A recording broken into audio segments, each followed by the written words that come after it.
What's up guys, it's your boy, Beardcraft's back with another game review. Today we're taking a look at Game Freak and Nintendo's next outing in the Pokemon lineup, Legends ZA. Did ZA stick the landing after the massively popular Legends Arceus, or will ZA be another title left to ancient Pokemon history? Legends ZA released for the Switch and Switch 2 on October 16th, with Pokemon fans eager to see what the next iteration of the Legends series had to offer. Months of speculation and some unfortunate leaks a few weeks before launch had fans concerned about the quality and overall delivery of the game we'd load into. I'm pleased to say ZA is a pretty solid Pokemon game with moments of great innovation to the decades-old franchise. Players assume the role of a bright-eyed tourist entering Lumio City by train. Bombarded right off the platform by one of the main protagonists, Tawny, you are asked to help film a commercial for a struggling hotel, Hotel Z. While helping Tawny, a sneaky Pancham steals your bag. Chasing after the sneaky Pokemon leads to a pair of trainers that force you into battle. Equipped with your starting Pokemon, you handle the thieves with haste. Impressed by your skills, Tawny invites you to Hotel Z to request you join her team, Team MZ. Let me join your crew? And to begin competing in the ZA Royale. The ZA Royale is hosted by the city's largest corporation, Quasartico, that pits trainers against one another to earn challenge points to win a ticket to advance from ranks Z to A. In the backdrop, a mysterious plot unfolds with the fate of Lumios hanging in the balance as Mega Energy radiates mysteriously throughout the city, causing Pokemon to Mega Evolve spontaneously. It's up to you and Team MZ to climb the ranks of the Royale and solve the mystery of the rogue Mega Evolutions to keep Lumio City, its Pokemon, and its people safe. Overall, Legends ZA's story is a mediocre outing for most of its 20 to 25 hour runtime. There's a few decent characters, and their interactions and cameos do feel nostalgic if you played Pokemon X and Y. The writing is definitely intended for a younger audience, so I'm not going to harshly criticize the simple dialogue and the repeated affirmation of the game's goals. But with that in mind, there are some good moments of character building and dialogue coupled with goofy and over-the-top antics you'd expect from a Pokemon game that were quite fun. I will say, ZA is a far cry from the high-stakes story from Legends Arceus. In Legends ZA, what is actually at stake is veiled for 85% of the game. I don't know what any of this is, and I'm scared. The characters are telling you quite often the fate of Lumio City is in the balance, but some of the story beats make the central plot feel like background noise. What makes a good Pokemon story for me is the modern-day story clashing with the cataclysm of ancient Pokemon and their domain. Legends ZA doesn't really have a real enemy, or quite honestly, a clearly defined antagonist. And it's missing some of the lore that makes me as a player invest in the deeper canon or mystery in a Pokemon story. The lore of ZA is Pokemon X and Y. The history that played out in X and Y is heavily leaned upon, and ZA does a really messy job kind of filling out that history for folks who maybe didn't play the 3DS entry. It's disappointing because the end of ZA is grandiose, really fun, and incredibly unique in terms of a Pokemon game. But the build-up to the ultimate moment is clunky with unclear threats, a lack of real antagonists, or any lore that allows players to deeply connect with the world. But the gameplay is really where ZA stands up tall. Legends ZA Beyond Anything is so much fun when you are engaged in the actual Pokemon fantasy. Catching and battling feels better than ever, and the game introduces a lot of small changes from Arceus and Scarlet and Violet that make the loop feel addictive, with only a few but notable setbacks from the previous iterations. Legends ZA is a surprisingly pretty small game. From Lumio City itself, down to how you catch Pokemon and battling other trainers, Legends ZA feels pretty boxed in. What is this? A center for ants? Navigation of Lumios is broken up between base level, where you will find cafes, shopping, and most of the game's NPCs and stories, and quite frankly, most of its activities. The other major set piece is on the rooftops. The rooftops allow for unique navigation paths, hopping between building to building and locating NPCs, catching Pokemon, and other side quests. While the map is mostly open, the primary location that you'll be doing Pokemon catching is in Wild Zones. All throughout Lumios, the city has opened and sectioned off Pokemon Wild Zones. From the story perspective, these zones were developed to help facilitate the peaceful cohabitation of Pokemon and people. There's ultimately 20 Wild Zones that become available throughout the game that have a plethora of different Pokemon to catch and battle. You can walk from zone to zone or fast travel to each zone and just hop in and out hunting the Pokemon spawn you're looking for. Each zone is separated by a green digital gate that keeps Pokemon inside. On the Switch 2, there is maybe a 1 to 2 second loading entering and exiting each zone, so the experience is rather seamless. In this aspect, it's quite nice and you spend little time loading when you're trying to catch Pokemon. From a design standpoint, Wild Zones are the most unique environments in ZA, and many take advantage of the rooftops and base level split that make for some cool navigation and catching options. I'm not a huge fan of Wild Zones, but its biggest benefit is making wild Pokemon easy to spawn and despawn if you're trying to catch a specific Pokemon. I think my biggest gripe with the Wild Zones and what makes them feel unnecessary is the fact that there are plenty of wild Pokemon running around outside of the zones that are available to battle and catch. This also extends to the rooftops that have the largest number of wild Pokemon outside of these zones. The story touches on the Wild Zones, but it feels like a story beat to explain a technical limitation versus a choice. I'd personally love to see wild Pokemon all over the city, or just have a Wild Zone on the outskirts of Lumiose rather than having the city be completely disjointed by these random boxed areas. As you're playing, the game will give you an alert informing you that the sun is setting and night is about to fall. Pokemon have always been diurnal and nocturnal, and in ZA, some Wild Zones adjust when night falls to have unique Pokemon to catch. While day and nighttime Pokemon are cool, the most exciting and notable experience of nighttime in Lumiose is the emergence of battle zones. Every night, a rotating set of areas are gated off for trainers to battle. Inside the battle zone, every trainer is there seeking to rise the ranks of the ZA Royale, so if a trainer and their partner Pokemon spot you, you are open for a challenge. The battle zone is a tactical area that allows you to sneak around, get the jump, and gain an advantage on trainers who are unaware. All around the battle zone, there are digital coins called medals that convert to money, and prize cards that have unique challenges such as getting super effective hits, sneaking up on trainers, specific type move hits, and so on. Completing these specific challenges help you earn points.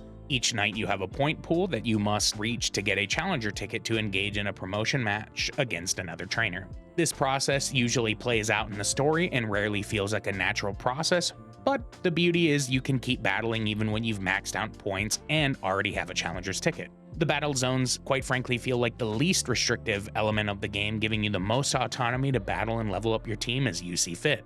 ZA introduces what feels like the most fluid and engaging battle experience in Pokemon to date. ZA abandons the generations-long value of power points and combines it with a time-based counter that allows for smooth battles and genuine versatility in combat over one-move super effective spam that has plagued Pokemon battling for years. This new system is coupled with free movement and commands that move your Pokemon around the battlefield, allowing for dynamic combat by dodging moves as well as strategic changes of Pokemon at will. Your Pokemon have a cooldown when exiting the ball, releasing their cry before being able to engage. This also fundamentally changes the way that items are used in battle. Like moves, item usage is limited to a timer, and in some battles, off the table altogether. This makes typing and switching imperative, and made setting up moves for your team finally feel like they have created a pipeline for casual players to use status effect moves versus attack-only builds. ZA also introduces plus moves that give non-Mega Pokemon the edge against Mega Pokemon and allow for Mega Pokemon to deal massive damage overall. Mega Energy to evolve and use plus moves is earned by simply battling and using basic moves. The system feels very streamlined and Mega Evolution is available regularly. The battling is so much fun, and the battle zones are basically back-to-back battling, which feels fantastic compared to Pokemon's history. I mentioned earlier, much of your personal autonomy in the game is restricted by story advancement. But excitingly, ZA introduces what feels like genuine boss fights outside of typical gym leader experiences. As you progress through the story, Pokemon will start to rogue Mega Evolve that force you and Team MZ to help calm these Pokemon through battle. These battles are large-scale, with Pokemon Mega Evolving using unique attacks and mechanics. Environmental awareness and strategy to the battle are required as these Pokemon unleash large area of effect attacks at you and your Pokemon. These rogue battles feel very similar to Terra Raid battles from Scarlet and Violet, but elevated that fuse the new battle system into a genuinely challenging experience at times. Outside of the story, Legend ZA is littered with side quests. I will say ZA works with quantity over quality. Some of the side quests are just battling. These side quests typically feel like a tutorial, as trainers will represent a specific Pokemon type or abilities like status effect moves, defense moves, or niche moves like self-destruct. I like this for new fans as it gives a natural flow on learning typings and the value of non-attack moves without just hitting you with 1,000 screens or getting beat over the head by main characters with a laundry list of dialogue. About 50% of the side quests are interesting and at a bare minimum fun, but there are a ton of filler quests that have characters yapping about pretty much nothing before having a battle or forcing you to run and grab them something pointless. If you're looking for an excuse to stay in the world, there are about 120 side quests, so you'll be able to put in some serious time. There's a good amount of quality of life changes brought to ZA that feel phenomenal, from UI changes to Pokemon management. Legends ZA keeps the feature brought in Scarlet and Violet of accessing your Pokemon boxes from anywhere. With how Legends Arceus restricted caught Pokemon to your pasture, I was glad ZA left the box and pastures behind.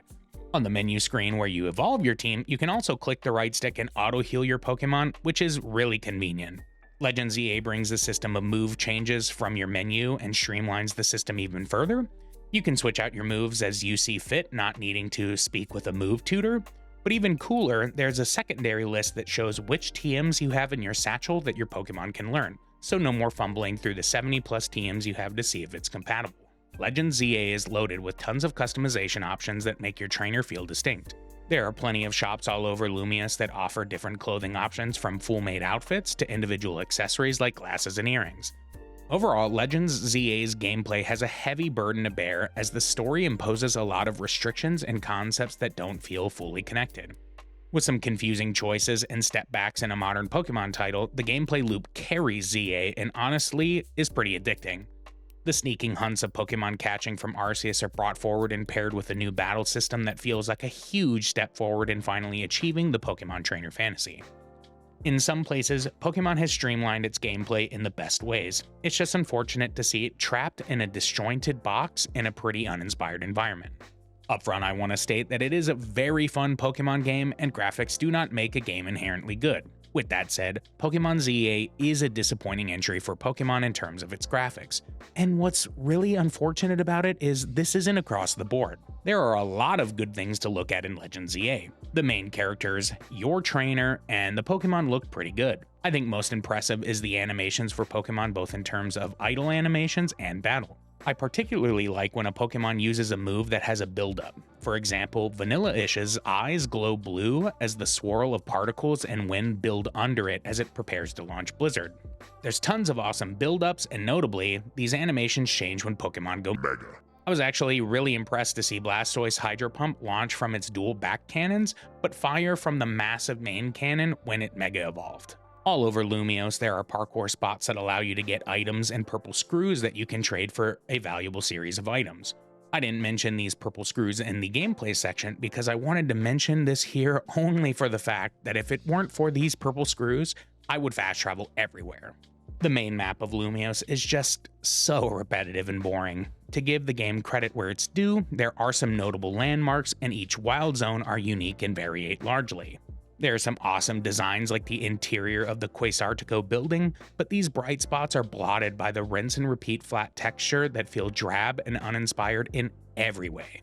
For me, world exploration is huge and helps my desire to advance in games. I found myself playing ZA completely unconcerned with the world I was in from both the plot and visual standpoint. A considerably large percent of the architecture does not differ from the next.